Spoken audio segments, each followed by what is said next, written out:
What if the most powerful country on earth just stopped working? Airports descend into chaos, bank accounts lie empty, and federal agencies go dark. Not because of war, not because of hackers, but because of something far stranger. On today's episode of the Infographic Show, we're explaining what really happens when the U.S. government shuts down.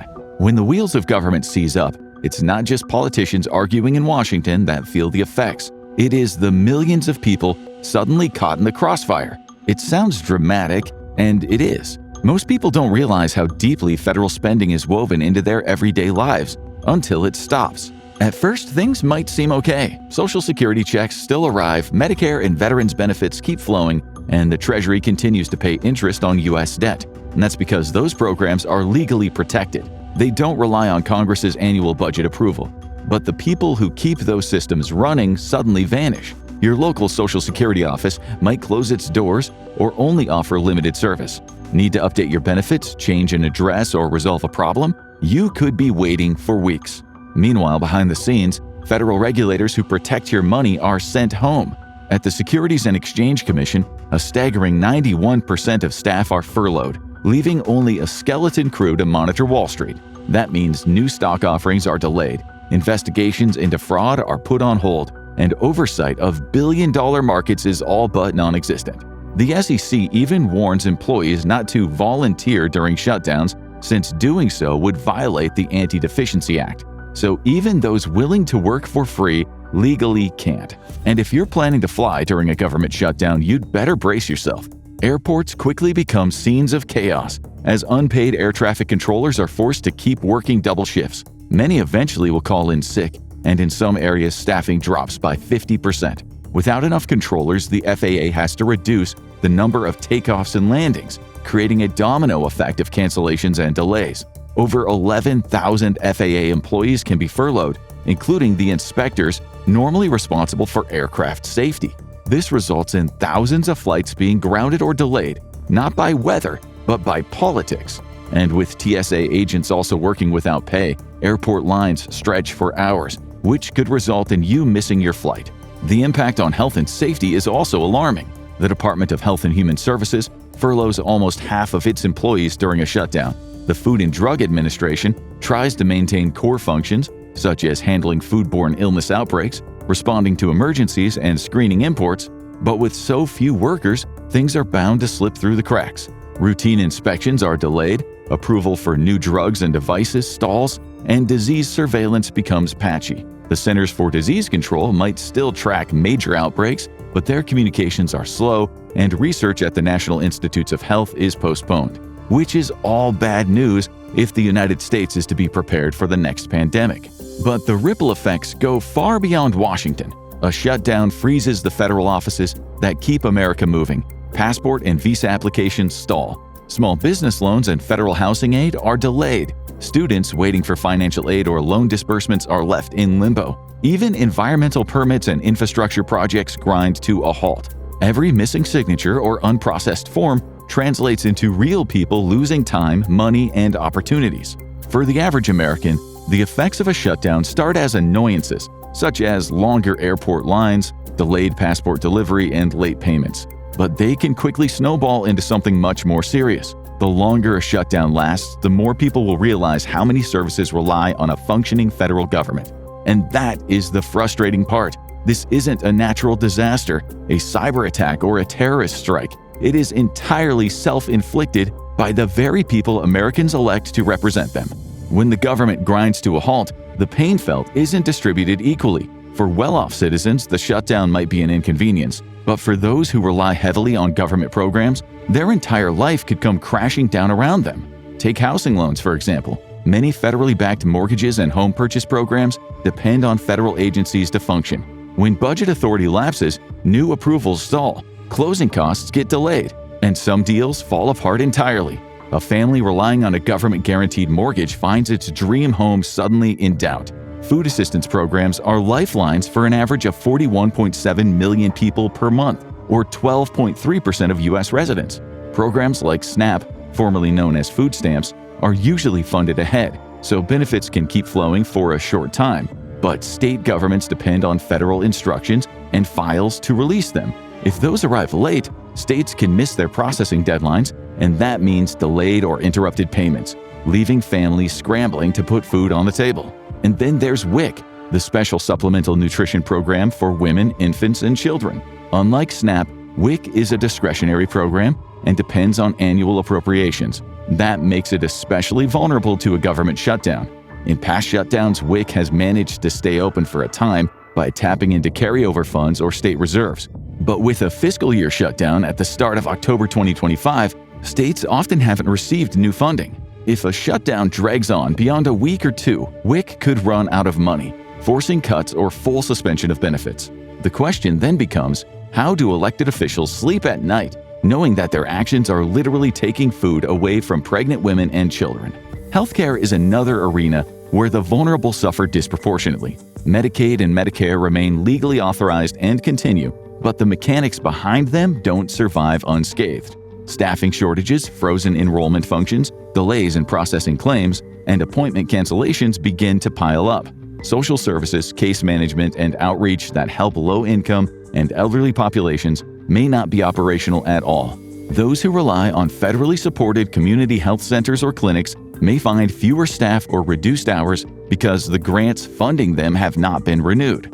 And then there are the military families. Members of the armed forces are expected to show up and protect the country, but they aren't necessarily being paid. This is a huge problem for soldiers, sailors, and pilots with a family relying on their paycheck.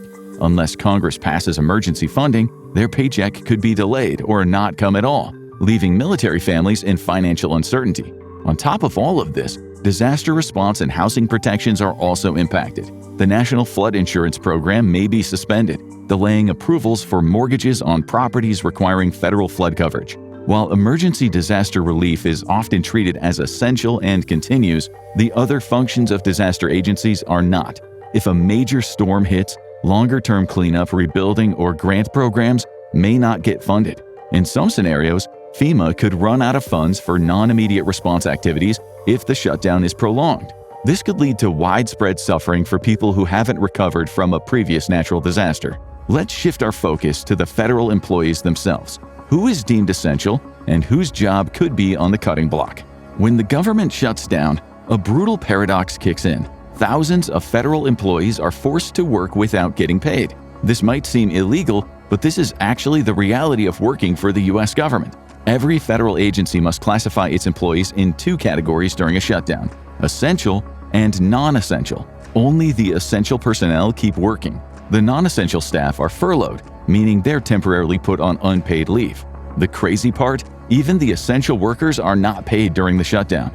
Under the Government Employee Fair Treatment Act of 2019, federal workers, whether furloughed or forced to stay on the job, are guaranteed back pay once funding is restored. But until that happens, many live on credit, postpone their bills, or borrow just to get by, hoping Washington's gridlock ends before their savings do. One of the most visible and nerve-wracking groups forced to work without pay are air traffic controllers, TSA officers, and airport security staff. Those jobs are considered vital to national safety, yet not important enough to continuously fund in the event of a shutdown. Controllers maintain the air traffic grid, while TSA officers continue screening passengers, all while knowing no paycheck is coming. Many of them already work double shifts and face extreme fatigue year-round, and some airports are seeing attendance issues as soon as day one of a shutdown. Transportation authorities warn that skipping work, even in protest, could lead to termination. Not exactly comforting to realize that your flight safety depends on people working double shifts for free. The same story plays out across the nation's borders. Customs and Border Protection agents, ICE, Border Patrol officers, and most Department of Homeland Security employees are labeled essential. They have to continue working through the shutdown. According to DHS's contingency plan, about 95% of its nearly 272,000 employees remain on duty during a shutdown because their roles involve protecting life and property. The Department of Justice operates much the same way. About 90% of its workforce, including FBI agents and DEA personnel, keep working even as their paychecks stop. These agents, detectives, and prosecutors continue fighting crime and protecting the nation while quietly worrying about their rent, bills, and groceries. In healthcare, the impact is equally complicated. Hospitals under federal funding, like those run by the Veteran Affairs or VA and Indian Health Services (IHS), often remain operational for critical care, but their staff still feels the strain. Many nurses, doctors, and telehealth providers who contract with the federal government aren't guaranteed back pay, since contractors fall outside of government payroll protections. That means essential care continues, but with reduced staff, delayed services, and professionals wondering when or if they'll be compensated. Meanwhile, other federal workers who keep the country running quietly behind the scenes are also caught in limbo. Weather forecasters at NOAA, cybersecurity experts, and intelligence analysts all keep working because storms, hackers, and national security threats don't take political holidays. For those still working, the shutdown is more than a paycheck problem. It is deeply personal. Missing pay means delaying mortgage and credit card payments, borrowing money, or dipping into their savings. But beyond the financial hit, it's a blow to morale. Many federal workers dedicate their lives to missions larger than themselves, such as protecting national parks, warning people of inclement weather, or ensuring the security of the nation. A shutdown tells them in no uncertain terms that their work doesn't matter enough to be funded. It's also worth pointing out that it's not just the money for paychecks that stops flowing during a shutdown, but also funding for vital research stops as well. Federally funded science doesn't pause gracefully when funding stalls during a shutdown. Instead, it often dies mid-experiment, leaving months or years of work hanging in the balance. Most grant-making, review, or regulatory oversight functions are classified as non-essential, and past shutdowns have led to cancellations of reserved time on national lab instruments, closures of field research sites on federal lands, and delays in international collaborations and contract renewals. At the National Institutes of Health, the shutdown hits especially hard. Only about 1/4 of NIH staff remain active during a shutdown, largely to maintain critical care at NIH clinical centers or preserve essential facility operations. All basic research operations outside of those critical pillars are suspended. No new clinical trials can begin, grant peer reviews, advisory council meetings, and new external grant actions grind to a halt. Universities and research institutions feel the freeze immediately during a shutdown. Many rely on communication with federal agencies to manage grants, draw down funds, and report progress. During shutdowns, those lines go dark. With program officers furloughed, researchers can't get answers to critical questions. In the field, the damage is actually visible. Environmental studies collecting data from forests or rivers may be forced to shut down mid-season. Experiments on federal lands or climate monitoring stations require staff, energy, and permits, many of which will vanish in a shutdown. The closure of national research sites can break continuity in long-term datasets. And then there's the most concerning problem: research around emerging viruses and vaccines grinds to a halt. The defenses to prevent the next pandemic could be slowed down drastically, meaning that discoveries that could save millions of lives would come too late. Or imagine if a federally funded research study was on the verge of finding a cure for cancer, only to have its work halted because a bunch of politicians in Washington, D.C. were too busy arguing and being petty. And then there's the economy. That's something that even the politicians care about. What happens to U.S. economic progress when the government shuts down? A prolonged shutdown can erode consumer confidence, clog supply chains, and stall business investment, and slow GDP. Let's pull back the curtain on how that plays out in real time. First, the invisible check and balance systems that businesses depend on begin to break down. Food inspections get slowed or suspended, meaning delays in approving shipments, increased risk of unsafe food slipping through, and disruptions in supply chains. A restaurant ordering produce from across state lines may face weeks of uncertainty about whether the shipment will pass inspection. Small food producers and exporters suddenly find themselves in regulatory limbo. Then there's small business lending, a critical lifeline for startups and local enterprises.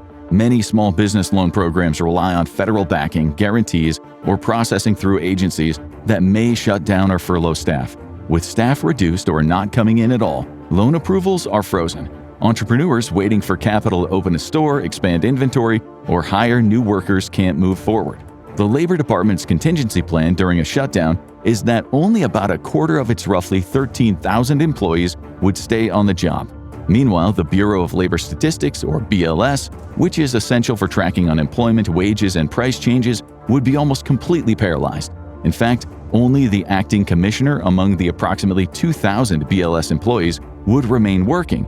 That means scheduled releases of economic data like the Consumer Price Index or CPI or monthly job reports would be delayed or suspended altogether. The delay of CPI in October could have major impacts on the cost of living adjustment for Social Security, complicating benefits for millions. Goldman Sachs estimates that each week of federal furloughs reduces annualized growth in real GDP by about 0.15 percentage points. And when you factor in private sector spillovers, that loss could creep up to about 0.2 percentage points per week. If the shutdown drags on, the ripple effects delayed by government spending, stalled business investments, and shrinking consumer confidence start compounding fast. Other economists have even bigger concerns. It's estimated that each week of shutdown subtracts 0.1 percentage points from GDP. While many furloughed workers will get back pay, the threat of layoffs and job losses in certain sectors could weaken consumer spending. That is bad news for business counting on stable revenue. History backs this up. The Congressional Budget Office found that the 35-day partial shutdown of 2018 to 2019 cut fourth-quarter GDP by 0.1%, about $3 billion. The slowdown continued into early 2019, trimming another 0.2% or roughly $8 billion from the economy. And while much of that activity eventually bounced back, the CBO estimated that around $3 billion in output was lost forever. Beyond raw GDP, there are also lost jobs, stalled hiring, postponed expansions, and deferred purchases by businesses during a shutdown. When companies can't get federal permits, loans, or regulatory approvals in time, they may delay major investments. Contractors dependent on federal payments suffer immediate revenue shortfalls. Some may even default on loans or lay off workers. In short, the shutdown doesn't crash the economy, but it does cause it to stagnate.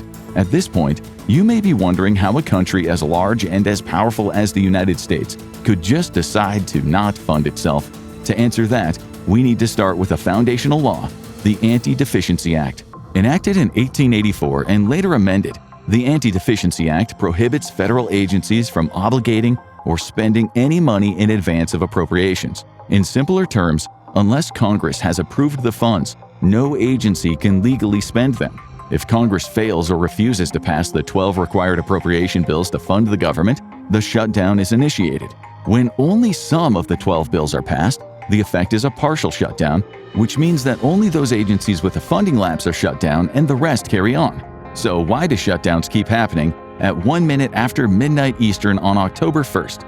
Well, the answer is because Republicans and Democrats can't agree on how to fund the government going forward. Each side pushes for its priorities, and neither will concede enough to build a majority. The Senate, where 60 votes are needed to overcome a filibuster, became a choke point. Even though in the most recent shutdown Republicans controlled both chambers of Congress, they lacked the supermajority in the Senate to force through a clean appropriations bill without Democratic support. One of the most ironic and frustrating parts of a shutdown is that Congress itself continues to get paid. By law, members of Congress have a permanent appropriation for their pay, meaning that their salaries do not depend on annual budget bills. This seems like a pretty big loophole, as if members of Congress stop getting paid, they might likely find a resolution much sooner.